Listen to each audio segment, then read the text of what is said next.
Benvidos. Vostedes saben que o galego está presente no ensino e, con maior ou menor forza segundo as especialidades, tamén na investigación científica. Isto que parece novo en realidade é un regreso, porque na Idade Media xa se escribiron tratados científicos de veterinaria na nosa lingua. Empezamos. Hai apelidos e nomes de lugar que só teñen unha sílaba e que para moita xente son opacos. Un deles é o apelido e topónimo Diz. Houbo quen o considerou irmán do francés Denis e polo tanto fillo do latín Dionysius e neto do grego Dionisos. Pero consta que este Diz é o mesmo que Díaz. O lugar de Diz, en Santa María de Dozón, aparece como Díaz nos séculos XII e XIII. Polo tanto, Díaz e Diz son patronímicos, como Dídiz, que proveñen de Didaqui, xenitivo de Didacus, que por outro camiño deu o nome Diago ou Diego, nome que nada ten que ver con Santiago. Ben falado, ben falado, ben falado, que mola o mogollón! Ao inicio do curso, nas reunións de pais, había pais que decían que eles non sabían falar galego.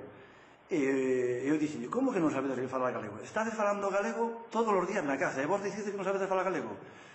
Eso é mentira que digades eso, porque eu a vos digo-vos que non sabedes falar castelán e igual quedades asustados. E eu se vos pregunto, como se dixesta en castelán? Fago esa pregunta, ninguén me responde porque non saben. E por iso non sabedes falar castelán? Non, sabedes falar castelán. Por iso sabedes tamén falar galego.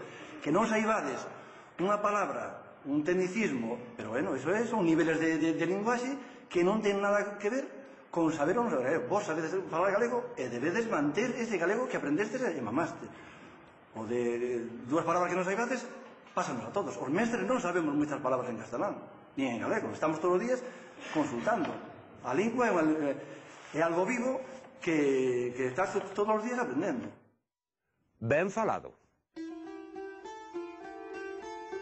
O padre Sarmiento, amigo de consultar bibliotecas e arquivos, escribiu hai 250 anos que a documentación redactada en galego na Idade Media daba para cargar moitos carros. O galego foi o idioma máis empregado na documentación notarial e xurídica entre a segunda metade do século XIII e o final do XV, ata que o fixo desaparecer dos documentos contra 1530 a ideoloxía lingüística emanada da corte de Castela. Nesa época de liberdade lingüística, ao galego traducíronse obras históricas, como a General Historia, literarias, como a Crónica Troiana, xurídicas, as Partidas, e mesmo técnicas, como o Tratado de Albeitaría, un tratado veterinario de como criar os cabalos e da terapia para as súas doenzas ou feridas. Fíxose entre 1409 e 1420.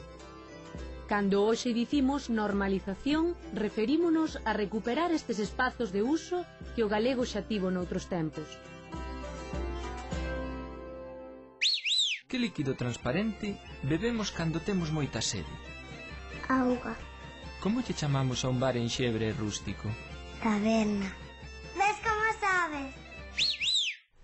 Empreñar do aire e parir do vento. Este é un dito de Eguas, e non está no libro de Albeitaría de 1420, pero dicía o meu pai, significa concibir proxectos quiméricos ou irrealizables. De onde ven isto? De moi vello. Os antigos gregos dicían que os países que teñen o mar do lado occidental, o vento do oeste, o céfiro, fecundaba as eguas, entón estas eguas destes países, como a tal Galicia, eran as máis veloces do mundo. Pois xa ben, empreñar do aire e parir do vento hoxe ten un significado, pero ben de moi antigo. Miren o misterio dos nosos ditos. Ata outro día.